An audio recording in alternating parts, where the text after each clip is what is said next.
We have Air Marshal A.K. Bharti, Director General Air Operations, who will provide insights on the air domain. To his right is Lieutenant General Rajiv Ghai, Director General Military Operations. He will cover the land aspects. And to my immediate right is Vice Admiral A.N. Pramod, the Director General Naval Operations. Following these briefings, we will be having a few question and answers. May I now request the DG Air Operations to commence the proceedings.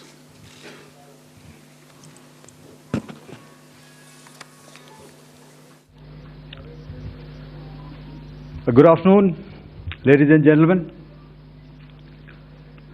Yesterday, we had a detailed brief on the successful joint operations that were carried out to destroy the terror infrastructure in Pakistan-occupied Jammu and Kashmir, as well as in Pakistan itself. We also iterated that our fight was with terrorists and their support infrastructure and not with Pakistan military. However, it is a pity that the Pakistan military chose to intervene and bat for the terrorist, which compelled us to respond in kind.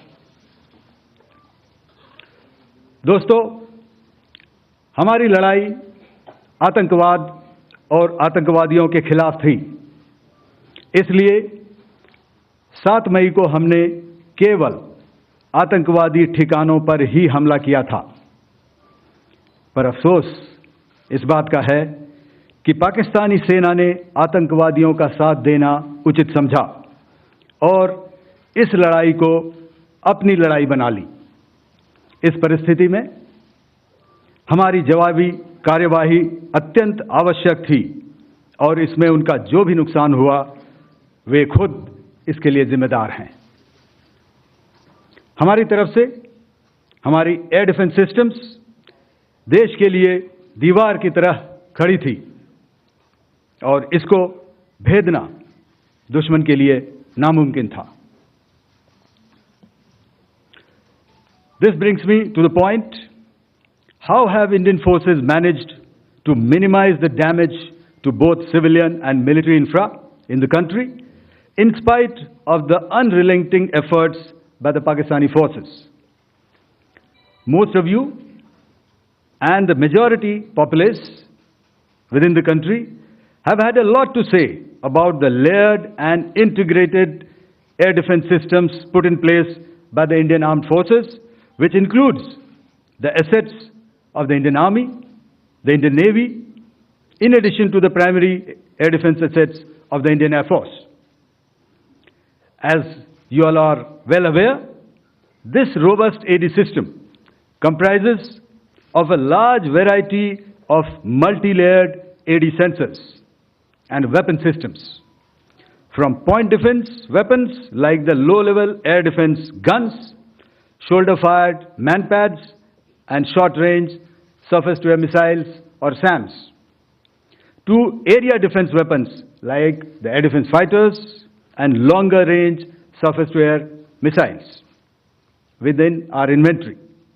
Additionally, the numerous waves of drones and unmanned combat aerial vehicles employed by Pakistan were also thwarted by the indigenously developed soft and hard kill counter-US systems and the well-trained Indian air defense personnel.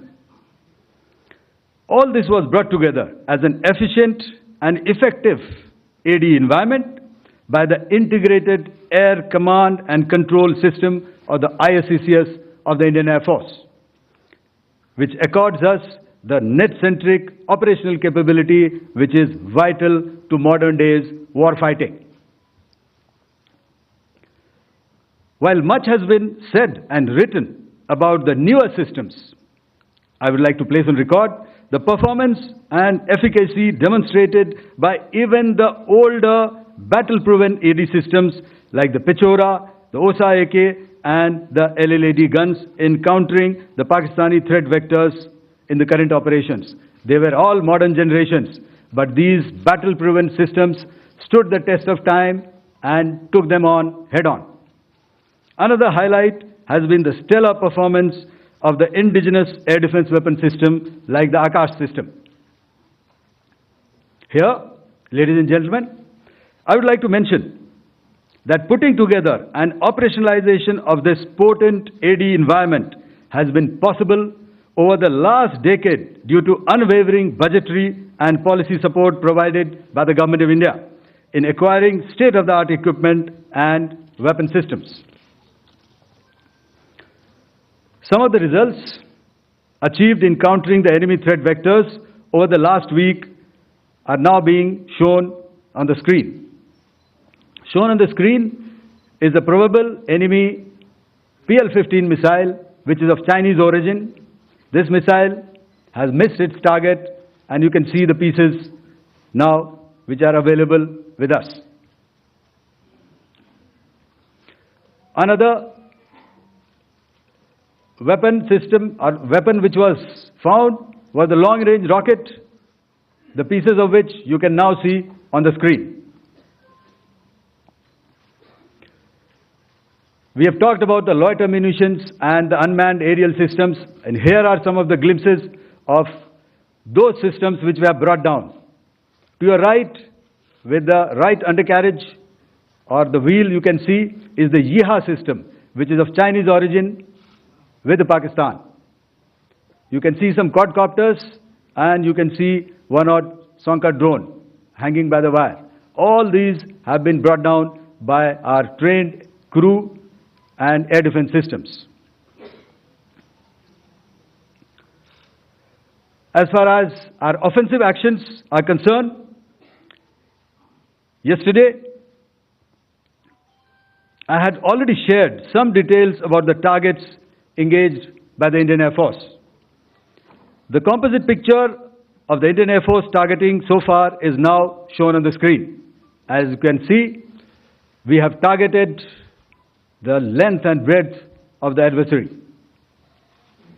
I'm sure most of you would have already seen the effect of these strikes on ground, courtesy the large number of videos and photographs being circulated in the media. A few representative examples from the open source are now being shown to you on the screen. In fact, two of them. This is the strike on the Noor Khan Air Base. And you can see the effect. I'm sure most of you have seen the video. I have also picked it up from your sources only. And this is the aftermath of our strike at